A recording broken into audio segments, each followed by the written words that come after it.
part 6 on Das Focus. Haven't gotten a lot done. The paint for this car is proven to be a little difficult to get a hold of. It's almost a week since I ordered paint. And it doesn't look like a very special paint to me. It just looks like a kind of a glossy white. The name of it's Oxford White. But apparently it's not so simple. It needs a special hardener and reducer and all this other crap. And I think he said, I talked to him today, I think he said it gets mixed 4-to-1. So, you know, 4 parts of base and then 1 part whatever and 1 part reducer, whatever. There's some kind of hardener or whatever goes in there. So it's proven a little hard to get. He got the paint today, but he didn't get the other stuff. And I can't use the standard reducers, and so, yeah. So it just, all it means is it's going to be more expensive, right? That's all it means. But I ordered 2 quarts, so that should be plenty to do all the stuff I want to do to this car. All right. So because of the paint issue, I figured I'll just do some stuff that I was going to do later. I'll just get a jump on it. That's it, right? That's all I kind of got done. I'm going to show in this video. There's really not much. I did injure myself today, so I'll show you guys my injury. Bit of a boo-boo.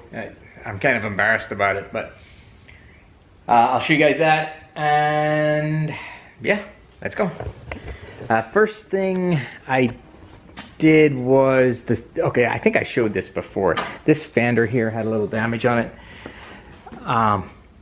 It was somewhere around here, somewhere, or maybe it went that way, I'm not sure. But yeah, I basically metalworked it. I almost got away with not even needing filler. You know, it was such a good,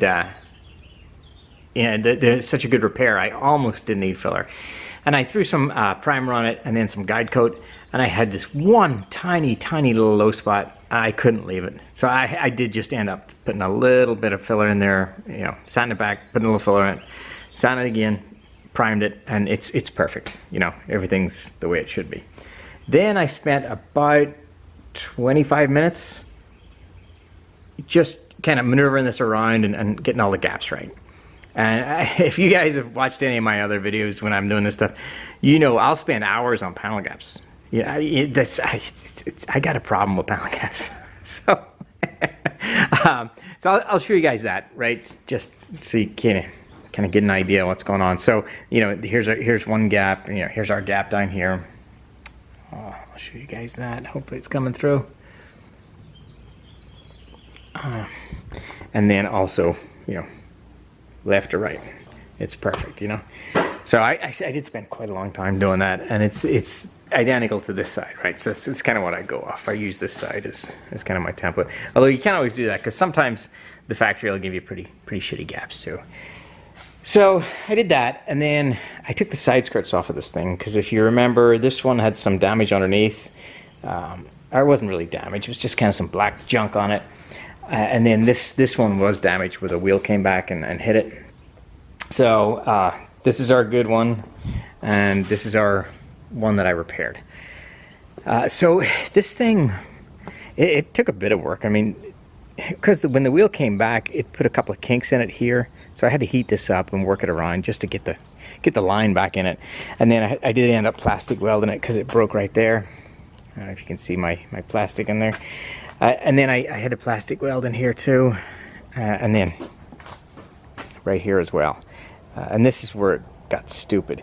So I had the iron in my right hand, and I had the filler rod, like the plastic rod. And I put a little in there, and I kind of was working around, and it was real finicky. So I figured, oh, let me grab it with my left hand, and I'll have more control. Well, yeah, I grabbed a freaking 500 Fahrenheit iron, you know, and instantly, you know, burnt my fingerprints off here. I don't know if that'll come through. Yeah, I can't really feel, like I don't have a lot of feeling in these two, in my finger and my thumb. So pretty stupid. I can't even believe I did it. I'll show you the iron just so you know what I'm talking about. So, you know, I'm holding this side with my right hand, and this is blue when this thing's up to temperature. I mean, it's like bright blue, you know. I freaking grabbed it, you know.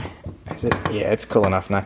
And I just grabbed it like that, and I maybe had my fingers on it for maybe a second, Of course, then I dropped it, and that was all it took. It really burnt up my finger and my thumb.